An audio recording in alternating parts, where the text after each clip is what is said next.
오늘 본문은 에베소서의 결론 부분의 마지막 인사에 해당하는 부분입니다.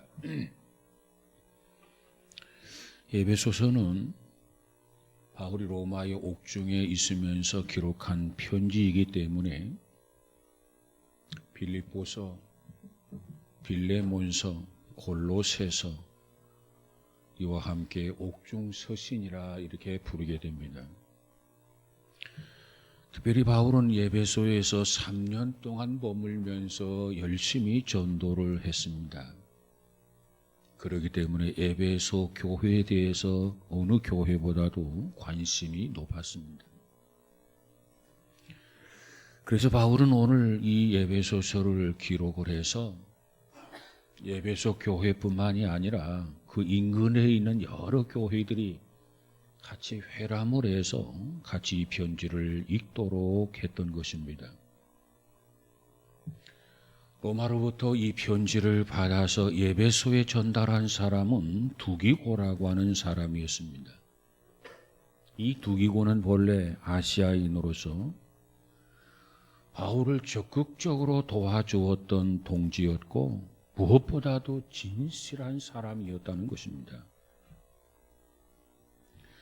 사실상 바울이 복음의 사신으로서의 사명을 다할 수 있었던 것은 바울 자신의 신앙과 그의 능력 때문이기도 했습니다마는, 그러나 그 바울 곁에 있었던 누가라든가 디모레라든가 두기오와 같은 그런 동역자들이 그 주변에 있었기 때문에 가능했던 것이었습니다. 바울이 이 에베소서를 통해서 특별히 강조하고 있는 부분이 있는데, 그 강조하고 있는 부분은 바로 교회론이라는 겁니다. 교회론. 이 교회라고 하는 것이 도대체 무엇이냐? 이 교회는 어떠해야 하는가? 그 부분에 대해서 바울은 밝혀주고 있는 것이 에베소서의 내용입니다.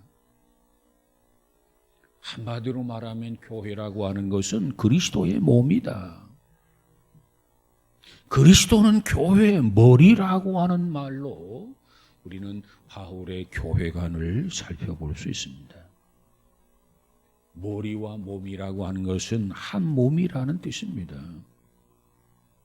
머리와 몸이 한 몸이기 때문에 불가분리의 관계이고 한 생명적 관계라는 것입니다. 예를 든다면 그것은 마치 나무와 가지와 관계와도 같은 거다, 이렇게 말할 수 있습니다. 제 아무리 든든한 가지라 할지라도, 잎이 푸르고 살아있는 가지라 할지라도 나무로부터 단절된다면, 나무로부터 떠나게 된다면 그 순간부터 그 가지는 생기를 잃게 될 것이고 잎이 말라서 죽게 될 것입니다. 저와 여러분도 우리의 나무가 되시는 예수로부터 우리가 떠나면 가지인 우리는 반드시 죽게 되어 있습니다. 요한복음 15장에 보니까 예수님이 뭐라고 말합니까? 나는 포도나무요 너희는 가지니 그랬어요. 너희가 나를 떠나서는 아무 열매를 맺지 못할 뿐만 아니라 너희가 나를 떠나서는 살아있기조차도 불가능하고 죽을 수밖에 없다는 겁니다. 그렇습니다. 그렇기 때문에 우리는 변치 않는 신앙을 가지고 영원하신 주님을 사랑하고 영원하신 주님을 의지하면서 주님을 오늘도 내일도 성실하게 따라가야 되는 것을 믿으시기 바랍니다. 스카트라고 하는 사람은 이런 말을 했어요. 핸델은 꿇어 앉아서 할렐루야를 작곡했다. 바울은 꿇어 앉아서 장엄한 에베소 서신을 기록했다. 오늘 본문 23절 4절의 내용이 뭡니까? 바울은 아버지 하나님과 주 예수 그리스도로부터 평안과 믿음을 겸한 사랑이 형제들에게 있을지어다. 우리 주 예수 그리스도를 변함없이 사랑하는 모든 자에게 은혜가 있을지어다. 이렇게 말씀하고 있습니다. 이미 말씀드린 대로 이 말씀은 에베소서의 말미에 그저 의례적으로 붙이는 인사말입니다. 자, 그런데 이 단순한 인사로만 보기에는 너무나도 그 뜻이 깊다는 거예요. 너무나도 그 뜻이 크다는 거예요. 그래서 오늘은 좀 더 이 말씀을 구체적으로 살펴보면서 우리가 함께 은혜를 나누고자 합니다. 사도 바울은 오늘 본문 23절, 24절에서 네 가지 축복의 말씀을 언급하고 있습니다. 그 네 가지 축복의 말씀이라는 게 뭡니까? 평안, 믿음, 그리고 사랑, 그리고 은혜가 있으라는 말이에요. 네 가지: 평안, 믿음, 사랑, 은혜입니다. 자, 그러면 먼저 이 평안에 대해서 한번 살펴보도록 하겠습니다. 평안의 복. 히브리인들은 이렇게 서로가 만나면 평안을 비는 것이 그들의 일상생활 보통 인사법이었습니다. 우리나라 사람들이 이렇게 만나면 안녕하십니까? 평안하셨습니까? 이와 같이 인사말을 주고받는 것이나 별을 다를 바가 없는 인사말이에요. 그런데 이 히브리인들이 생각하는 평안은 단순한 외적인 평안이 아니라 마음의 염두, 마음의 평안이었습니다. 그리고 이와 같이 평안을 얻는 방법에 있어서 그 방법은 로마인들과 히브리인들에게 큰 차이가 있다는 겁니다. 어떤 차이가 있느냐? 로마인들은 생각하기를 평안은 무엇보다도 물리적인 힘으로 쟁취하는 것이다. 물리적인 힘으로 빼앗는 거다. 그래서 로마는 군사력을 증강시키는 것 아닙니까? 왜? 평안을 위해서. 그런데 거기에 비해서 히브리인들은 어떻습니까? 이 평안이라고 하는 것은 하나님이 주시는 것이다. 이렇게 보는 거예요. 하나님이 주셔야만이 내가 평안할 수가 있다.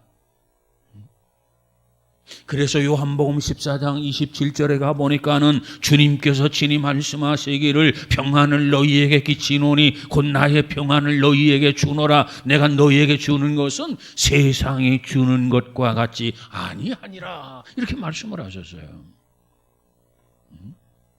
여기에서 주께서 뭐라고 말합니까? 내가 너희에게 평안을 주겠다. 내가 너희에게 평안을 끼치겠다.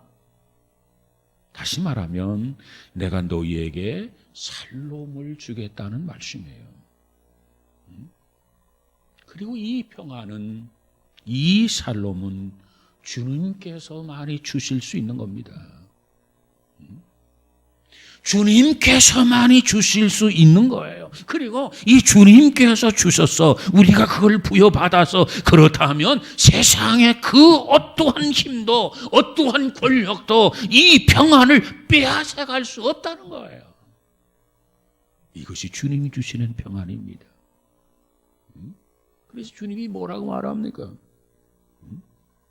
주님께서 주시는 그 평안을 가리켜서 세상이 주는 것과 같지 않다. 똑같은 평안이 아니라고 말해요. 그럼 세상이 주는 평안은 뭐냐? 세상이 주는 평안은 돈이 없는 사람에게 돈이 주어져서 평안해져. 명예가 없던 사람에게 명예가 주어져서 평안해져. 권력이 없던 사람이 거기에 권력이 주어져서,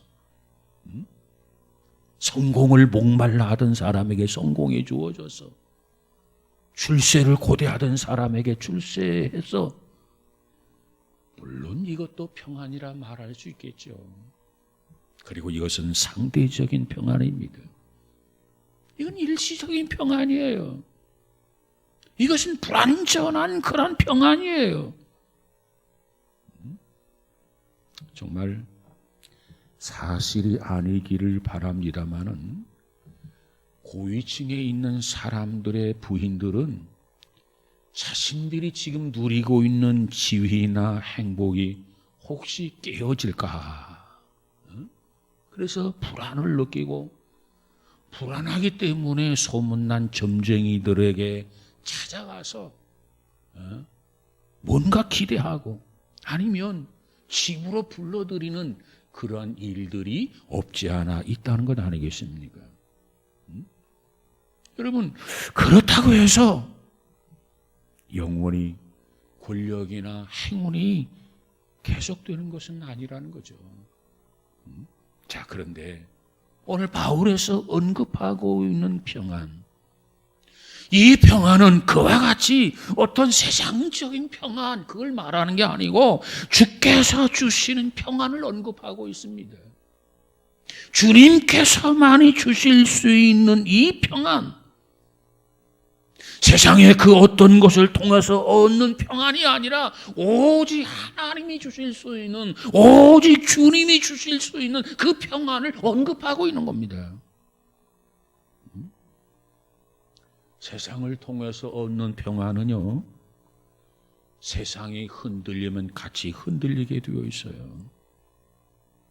무너지면 같이 무너지게 되어 있어요. 내가 만들었던 평안은 내가 넘어지면 같이 넘어지게 되어 있단 말이에요. 내가 깨어지면 같이 깨어지게 되어 있단 말이에요. 그러나 영원하신 주님이 주시는 평안은 영원히 흔들리지 아니하고 영원히 깨어지지 않는 평안인 것을 믿으시기를 바랍니다. 바로 이 평안을 주님이 사랑하는 자녀들에게 주시는 거예요. 하나님, 나에게 이 평안을 주옵소서. 세상이 통해서 얻는 평안이 아니라 주께서만 주실 수 있는 진정한 평안, 이 평안을 나에게 허락하옵소서. 이와 같이 그 평안을 사모하면서 간구하는 저와 여러분, 우리 모두가 되어지기를 주님의 이름으로 축복합니다. 우리에게 이 평안이 필요해요. 그래서 바울이 이 평안이 있을지어다, 이 평안이 있으리라, 이렇게 말씀하신 거 아닙니까? 그 다음에 두 번째로는 믿음이 있으라는 말씀이에요. 믿음이 있으라. 한마디로 말하면 이 믿음이라고 하는 것도 주님께로부터 오고 주님이 주시는 거라는 거예요. 다시 말하면 믿음의 출처 역시 내가 아니라 믿음의 출처 역시 주님이라는 겁니다. 고린도전서 10장 3절에 보니까 성령께서 우리들의 마음을 감동해서 예수를 구주로 고백하게 하신다 그랬어요. 내가 만약에 내 안에 믿음을 만들어 가지고 그 믿음을 가지고 예수를 믿는다고 한다면 그 믿음이야말로 변덕스럽기 짝이 없는 믿음이 될 것입니다. 왜? 변덕스러운 내가 이 변덕스러운 믿음을 만들어냈다면 그 믿음 믿을 수 있겠습니까? 그 믿음 신뢰할 수 있습니까? 신뢰할 수 없죠. 자, 그런데 영원토록 변하지 않는 믿음, 그 믿음의 출처가 어디냐? 그 믿음의 출처는 바로 영원하신 주님께서 주신 믿음이라는 거예요. 영원하신 주님이 주시는 믿음이기 때문에 그 믿음을 소유한다면 변치 않는 믿음을 갖게 된다는 거예요. 그런데 우리에게 이 믿음이 필요해요. 누가복음 22장 31절 34절에 보니까 주님께서 베드로에게 주신 말씀이 기록되어 있어요. 특별히 32절에 가보니까 예수님께서 베드로에게 뭐라고 말합니까? 내가 너를 위하여 내 믿음이 떨어지지 않기를 위하여 기도했다 그랬어요. 베드로가 가지고 있는 그 믿음이 떨어지지 않기 위해서 주님께서 기도했다. 예수님께서 베드로에게 이 말씀을 주신 배경이 있어요. 그 배경이 어떤 내용입니까? 주님께서 어느 날 제자들에게 너희가 다 나를 버리고 도망하게 될 것이다 이렇게 이야기를 해요. 그 말을 들었던 베드로가 나서서 뭐라고 말합니까? 오게도 함께 가고 살아도 죽어도 함께 하겠다 이렇게 장담을 하며 큰 소리를 쳤어요. 그것은 베드로의 생각이었습니다. 그건 베드로의 장담이었어요. 그건 베드로의 소신이었습니다. 그런데 주님께서 그 말을 하는 베드로를 보았을 때 그가 가지고 있는 큰 소리, 그가 가지고 있는 장담, 그가 가지고 있는 믿음은 그저 바람에 흔들리는 나뭇잎과 같은 그러한 것이었습니다. 여자아이 앞에서조차 벌벌 떨었던 베드로, 예수님을 욕하고 예수님을 저주했던 그 베드로, 그것이 바로 베드로가 가지고 있는 그 믿음이었어요. 그런 믿음을 가지고 해서는 안 된다는 겁니다. 그래서 예수님께서 베드로에게 내가 너에게 믿음을 주겠다. 그리고 내 믿음이 떨어지지 아니하도록 내가 너를 위해서 기도한다 이렇게 말씀하신 거예요. 여러분, 우리에게 이와 같은 믿음이 필요해요. 내 안에서 생산한 믿음이 아니라, 출처가 내 안에 있는 믿음이 아니라 주님이 주시는 믿음, 내가 가지고 있는 믿음의 출처가 나가 아니라 주님이 주시는 믿음이라 된단 말이에요. 그래서 고린도전서 12장 9절 이하에 보니까 그 믿음을 뭐라고 말합니까? 은사라 이렇게 말하고, 은사.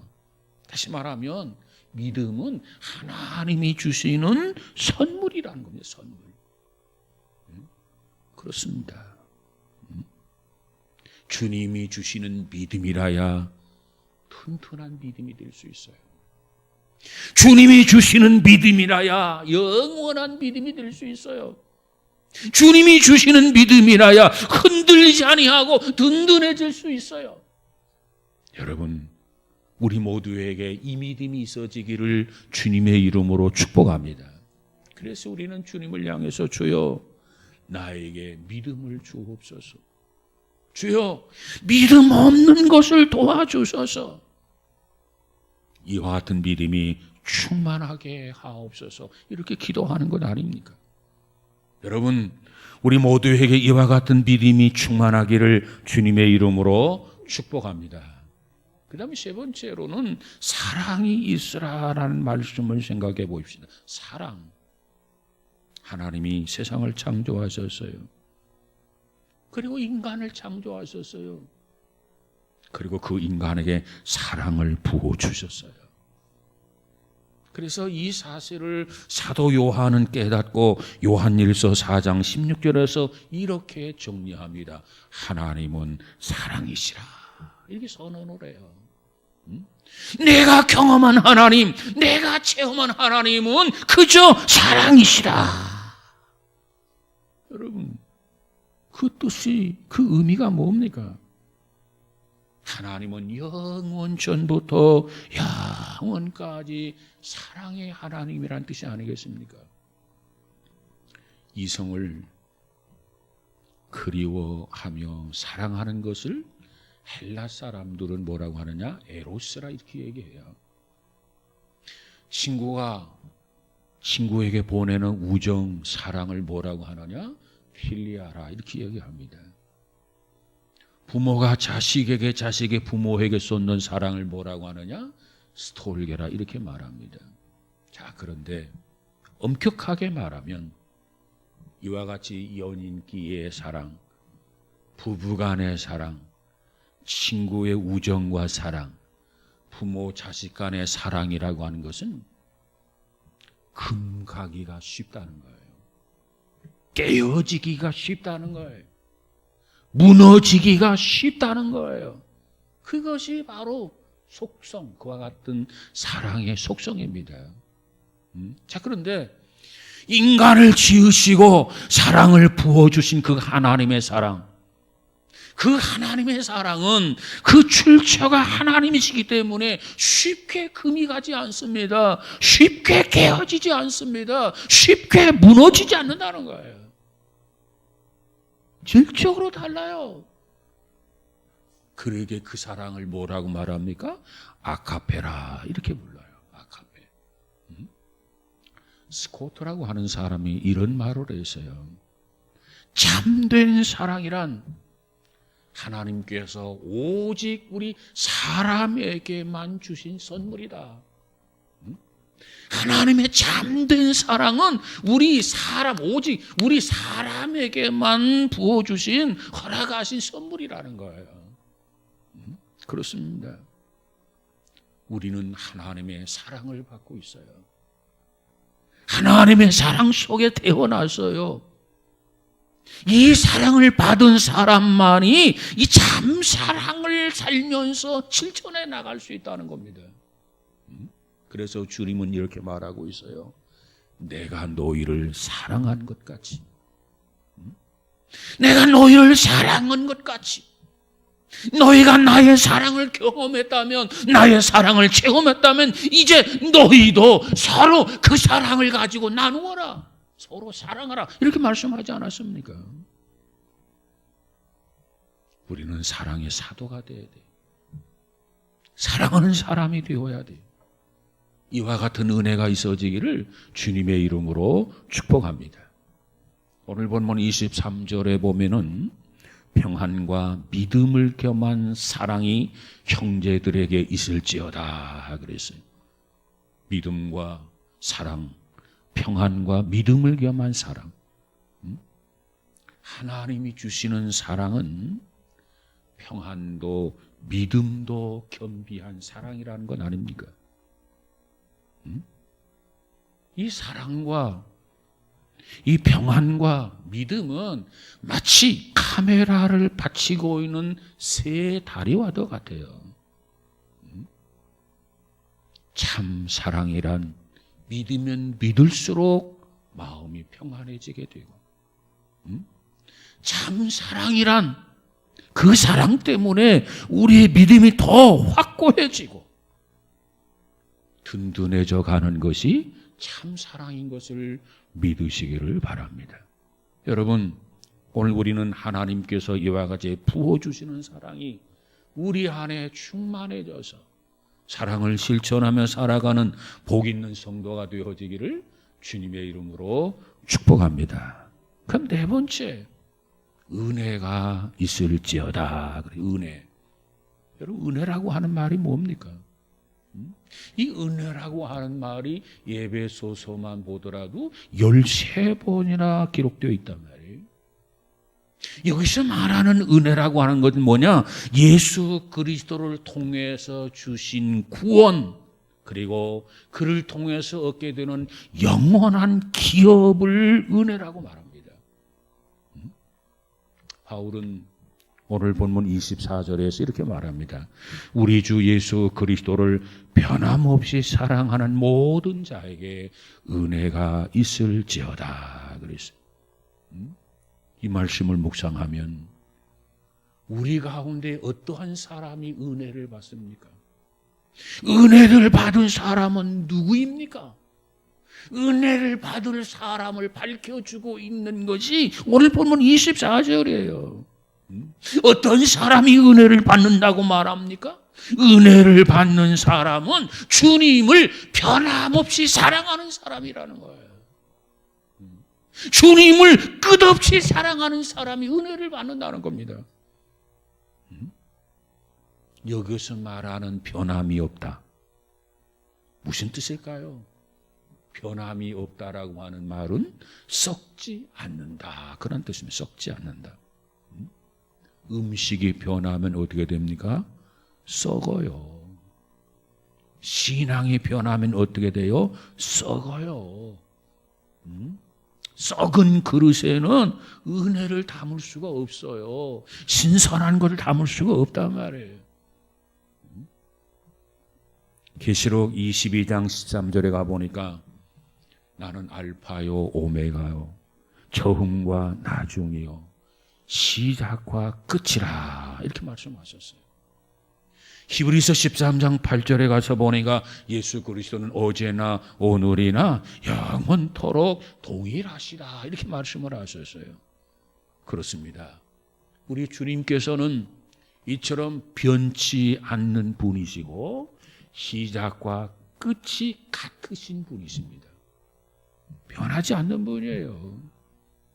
나중과 끝이 같은 분이기 때문에 예수님께서는 변덕을 부리는 사람, 시작과 끝이 같지 않은 사람, 처음과 나중이 다른 사람, 올 때 다르고 갈 때 다른 사람, 결코 예수님은 기뻐하지 않아요.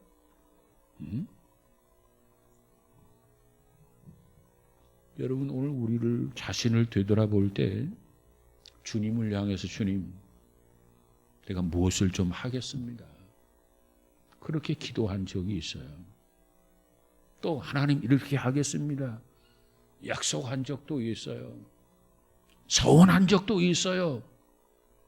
그런데 그 약속을 서원했고 그 약속도 했고, 그렇지만 그렇다면 그것을 우리가 지켜가야 되는 것 아니겠습니까? 그 약속을 지키지 못하고 그 서원을 지키지 못하고 이행하지도 못하면서 계속해서 또 다른 것을 위해 기도하고 또 다른 것을 약속하고 또 다른 것을 서원하는 우리 자신의 모습을 되돌아볼 수 있기를 바랍니다. 다시 말하면 우리는 하나님 앞에 너무나도 불성실하고, 우리는 하나님 앞에 너무나도 불진실하고, 우리는 너무나도 하나님 앞에 불충성하는 삶을 살았단 말이에요. 그러면서도 하나님 앞에 은혜를 구하고 있다는 겁니다. 우리 하나님은 어떠한 것을 좋아하시는 하나님인가? 우리 주님은 우리에게 뭘 요구하시는가? 변하지 않는 믿음, 변하지 않는 사랑을 가지라는 겁니다. 이게 주님이 요구하는 거예요. 그렇습니다. 우리가 변하지 않는 믿음을 가질 때, 변하지 않는 사랑을 가질 때, 그 믿음, 그 사랑으로 주님을 따라갈 때 주님과 더불어서 영원한 나라에가 영생 복락을 누리게 되는 것을 믿으시기를 바랍니다. 주님이 제자들에게 뭐라고 말합니까? 너희들이 나를 따르려거든 자기 십자가를 지고 나를 따르라는 겁니다. 각자 주어진 일생의 그 십자가를 지고 나를 따르라는 거예요. 이게 주님이 우리에게 기대하는 바요, 요구하는 바가 아닙니까? 로마가 기독교를 박해하면서 신자들을 처형하게 되는데, 이 처형하기 전에 형식적이긴 했지만 재판이라고 하는 것을 했습니다. 이 재판관이나 관리가 있는데 체포된 기독교인들에게 이렇게 신문을 합니다. 이름은 확인하는 거죠. 이름이 뭐냐는 거죠. 국적은 이렇게 물었다는 거예요. 그런데 기독교인들의 공통적인 그런 대답은 나는 그리스도에게 속해 있습니다. 당당하게 이 대답을 한 후에 사형장으로 사라졌다는 거예요. 이게 초대교회 신앙인들의 모습입니다. 헬무트 모르트케라고 하는 사람이 있는데, 이 사람을 신문하던 독일의 나치 관리가 그에게 이런 질문을 던졌어요. 아니 너는 독일인이면서 왜 히틀러 총독에게 속하지 않았는가? 이렇게 물었어요. 그랬더니 그가 대답하기를 그렇다. 나는 히틀러에게 속한 게 아니라 나는 예수께 속했다. 그런 대답을 하고 사형장으로 끌려나갔다는 겁니다. 사랑하는 여러분, 하나님의 은혜는 어떤 사람에게 주어지느냐? 변함없는 사랑을 가지고 있는 사람. 하나님의 은혜는 어떤 사람에게 주어지느냐? 변함없는 신앙을 가지고 있는 사람.